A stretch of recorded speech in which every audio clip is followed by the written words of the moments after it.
नमस्कार, news with के सिंह में आपका स्वागत है। पार्लियामेंट सेशन आज से संसद का शीत सत्र, आम लोगों से जुड़े ये बिल पेश करेगी सरकार। वक्फ बिल पर यह है अपडेट। संसद का शीतकालीन सत्र आज 25 नवंबर से शुरू हो रहा है। ये सत्र 20 दिसंबर तक चलेगा। इस सत्र में सरकार 5 नए बिल पेश करेगी। इसमें शिपिंग सेक्टर से जुड़े 3 बिल शामिल है। सरकार coastal shipping bill, Indian ports bill, merchant shipping bill पेश करेगी। भारतीय शिपिंग के विकास के लिए तीनों बिल काफी अहम है। वहीं पहले से पेश 13 बिल को पास कराने के लिए लिस्ट किया गया। इनमें बैंकिंग लॉ अमेंडमेंट बिल और वक्फ बिल भी लिस्ट में शामिल है। बैंकिंग कानून संशोधन विधेयक 2024 पेश होगा। दरअसल सरकार बैंकिंग नियमों में सुधार की दिशा में एक और बड़ा कदम उठाने जा रही है। इसलिए सरकार बैंकिंग लॉ संशोधन बिल 2024 पेश करने जा रही है। इस बिल में बैंक खाते में एक उत्तराधिकारी की संख्या को बढ़ाकर 4 कर दिया जाएगा, यानी अब खाताधारक अपने अकाउंट में 4 लोगों को नॉमिनी बना सकेगा। वित्त मंत्री निर्मला सीतारमण आज दिन में बैंकिंग कानून संशोधन विधेयक 2024 पेश करेगी।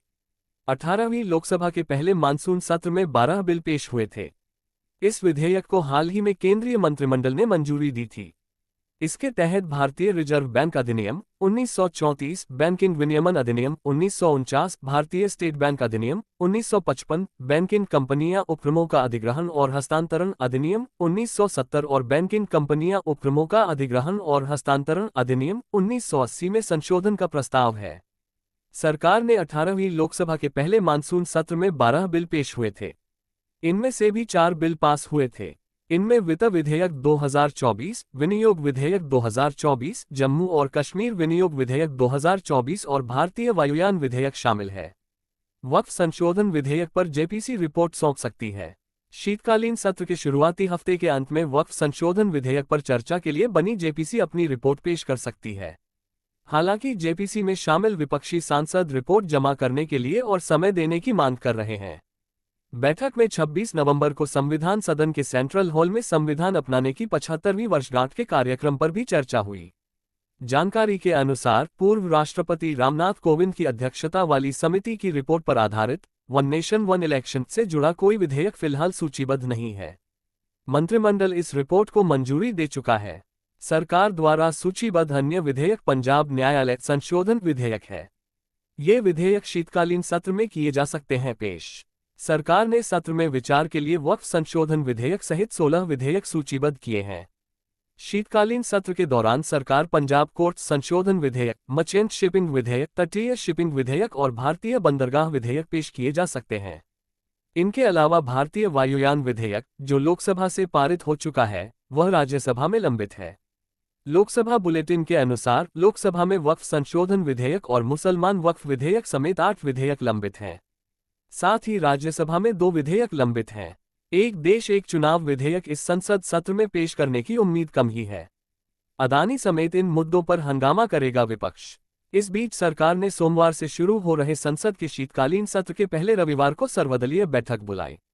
इस बैठक में संसद के शीतकालीन सत्र को सुचारू रूप से चलाने के लिए पार्टियों के बीच सहमति बनाने की कोशिश की गई। सर्वदलीय बैठक में कांग्रेस ने अदानी समूह के खिलाफ रिश्वतखोरी के आरोपों पर चर्चा की मांग की। इससे साफ है कि विपक्ष शीतकालीन सत्र में भी इस मुद्दे को उठाएगा, जिससे संसद सत्र के काफी हंगामेदार रहने के आसार हैं। लेकिन महाराष्ट्र चुनाव में जीत के बाद यकीनन सत्ताधारी भाजपा को थोड़ा आत्मविश्वास जरूर मिला होगा। कांग्रेस नेता गौरव गोगोई ने भी कहा कि पार्टी अदानी के साथ साथ मणिपुर में जातीय संघर्ष पर चर्चा चाहती है। उन्होंने कहा कि झारखंड के मुख्यमंत्री को गिरफ्तार कर लिया गया है, लेकिन जातीय हिंसा के बावजूद सरकार को मणिपुर के मुख्यमंत्री पर भरोसा है। विपक्षी दल ने उत्तर भारत में बढ़ते प्रदूषण और रेल दुर्घटनाओं के मुद्दे पर भी चर्चा की मांग की। 26 नवंबर को मनाया जाएगा संविधान दिवस। सर्वदलीय बैठक के बाद रिजिजू ने कहा कि हालांकि शीतकालीन सत्र कल से शुरू होने वाला है, लेकिन संविधान दिवस समारोह के मद्देनजर 26 नवंबर को कोई सत्र नहीं होगा। केंद्रीय मंत्री ने कहा कि 75 साल पूरे होने पर दोनों सदनों के सदस्यों के साथ संविधान भवन में संविधान दिवस मनाया जाएगा। उन्होंने कहा, कल से सत्र शुरू होगा। परसों लोकसभा या राज्यसभा नहीं होगी, क्योंकि 26 नवंबर को संविधान को अपनाए जाने के 75 साल पूरे हो जाएंगे। इसलिए 75 साल पूरे होने पर संविधान दिवस दोनों सदनों के सदस्यों के साथ संविधान भवन में मनाया जाएगा। राष्ट्रपति द्रौपदी मुर्मू वहां संबोधित करेगी और इसके साथ ही हम कुछ महत्वपूर्ण दस्तावेज जारी करने जा रहे हैं। इसमें संविधान से जुड़ी कई चीजें प्रकाशित होने जा रही हैं। नई ताज़ा खबर देखने और सुनने के लिए कृपया चैनल को सब्सक्राइब जरूर करें।